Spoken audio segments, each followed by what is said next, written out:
Welcome to Reviewia Talks. So, today we are going to talk about how you can build an effective working relationship with your boss. Now, that sounds quite a task, right? In our society, no matter which country you are in, there are two people or two characters who have been perpetually painted in bad light. One is the boss, and the other is the mother in law, as if these two people can never be good. They have to be negative. That's the general perception that has been built. And unfortunately, because people have this preconceived notion, they tend to be biased towards looking at the negatives rather than finding opportunities to alter that perception within their minds. So let's talk about that. How can we ensure that we have an effective work relationship with our reporting manager? Because that is critical, right? Whoever is in a professional career would know that it is very important that you are aligned properly when it comes to working with your boss. Otherwise, you can pretty much forget about your career progression or working in that organization for a sizable amount of time. So, what can we do to build such a relationship? First thing, as I mentioned, one has to get off this preconceived notion that boss has to be a bad person, or he or she is a devil, or a boss's job is only to make your life hell. So kindly do not get swayed by the existing perception of boss in our society, and look beyond that. That will be the starting point where you can be objective. You can start by having a clean slate rather than having already something at the background when you have a new boss come into your work life. The other thing is every individual, including they operate differently. And when you have a new boss coming into your career, that person would also have new style of working, new thinking, and it will typically be a change for you. And human beings in general, they are not very good at accepting or aligning to change.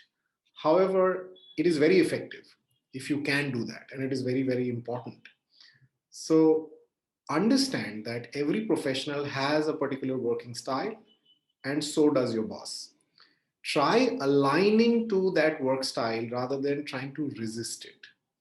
And the more you resist, the more struggle there would be, the more friction there would be, and that will be a bad start, which will probably become worse as time goes on. So be okay with your boss having a different perspective, having a different view than yours.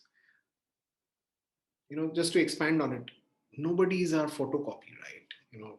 And it'll be so boring to have our own clones surrounding us. If everybody thought and acted like us, it'll be so boring, right? So respect people's individuality, respect the fact that they are different from you, and figure out ways to complement them rather than trying to resist them. I can give an example from my professional career. Typically I am a person who's very expressed, who likes to have fun, who would want to go on team outings and not talk work, right? However, I worked with a boss who was compulsively talking about work all the time. In fact, going for team parties was like having an extended business review with him. Now over a period of time that used to bother me, but I never really brought it up. But then I mustered the courage and had a direct conversation with him and said, okay, you know what? This thing of discussing work when we are supposed to have fun doesn't really align to my definition of team outing. So he took that and he altered, certain ways that he was operating. But at the same time, he suddenly did not transform into an extremely fun person. Definition of fun is different for different people. So I had a certain definition of being a fun person. He did not transform into that, and I had to respect his individuality, right? So one has to do that. You have to kind of find a middle path till the time the other person is open to feedback, is making some changes. You should give points to the person for that, rather than saying, okay, it has to be 10 on 10, otherwise it doesn't make sense. All right. So eventually we figured out a very effective working relationship. I worked with this person for about 3 years. He was instrumental in ensuring that I get two fast track promotions. So it worked out pretty well for two reasons. One, transparency of communication. Second, my ability to accommodate the fact that sometimes there will be some gaps even in your boss. Your boss is not perfect, so you need to accept the fact that your boss is human. There will be lack of judgment from time to time. There will be lack of objectivity. Sometimes there might be some professional insecurity as well, right, that you find in your boss.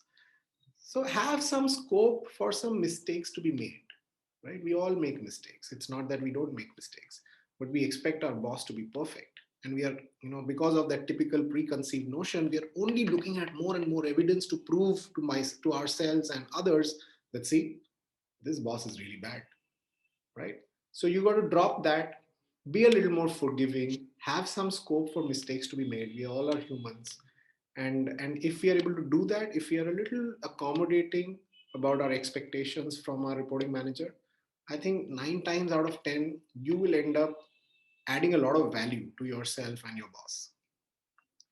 The key is creating a channel for authentic, transparent communication. Now it is difficult. It is very easy to go and gossip about your boss with your colleagues and fault find. So it is very, very difficult. I understand that. But you much rather have a direct conversation. If there are certain things that are not working between you and your boss, you've got to bite the bullet and go ahead and have a direct conversation with the person. Because no matter how many people you're talking to, if you don't talk to the concerned person, nothing will change. You might get a lot of agreement about the fact that your boss is bad, but your relationship with your boss will never change till the time you don't have a heart to heart direct conversation. It is tough, but it is important. The other thing is, people have this tendency of looking at their boss as if they are dealing with an opponent, as if there is a competition going on. Now that's not required. You both are in the same team. Your boss is in your team. So operate like a team, right? And express that also. If there are some communication gaps where you feel as if you're not working as a team, you need to take the initiative, have a direct conversation with your reporting manager, and ensure that you guys are working as a team. The other thing, which is extremely important if you're focused about your career progression and your boss's career progression as well, the way you can take your boss's position is when your boss gets elevated, right, to the next level. And the way your boss can get elevated is if he or she starts doing things over and beyond what is expected in that role. That can happen when you take the initiative and take certain tasks off the plate of your boss, and that also builds a case for your next level growth in the organization. So that's another point which you should consider and make it happen if you're somebody who's looking at that next level of growth. The other thing, which is very fundamental, however, most of us don't look at our bosses like that, is by design, they are able to observe certain things about us. All right. They have a 360-degree view about the way we go about our professional tasks. But whenever there is this feedback which is given to us, most of us don't seriously take that and implement that, or make an honest attempt to implement it, because we have these notions that, oh, my boss doesn't like me, or he is this and he is that, or she is this, and we completely disregard that feedback. And the irony is, maybe you will go and hire a coach, pay a lot of money to the coach to get that same feedback, and then work on it. Okay. The only difference is that here you have a preconceived notion that whatever your boss says, he or she might be having an agenda. and might not be generally invested in your development. Once you drop that preconceived notion, you can really leverage the inputs that you get from your reporting manager and develop yourself into a far more effective professional. And see, it's free advice, but if you use it, it can make a world of difference. And if you do these things, you will end up having a patron, a mentor, and maybe a friend at work. All right, relationships with your reporting managers don't have to follow the conventions of the past. It can be a lot more if you try out, these things that I've suggested today.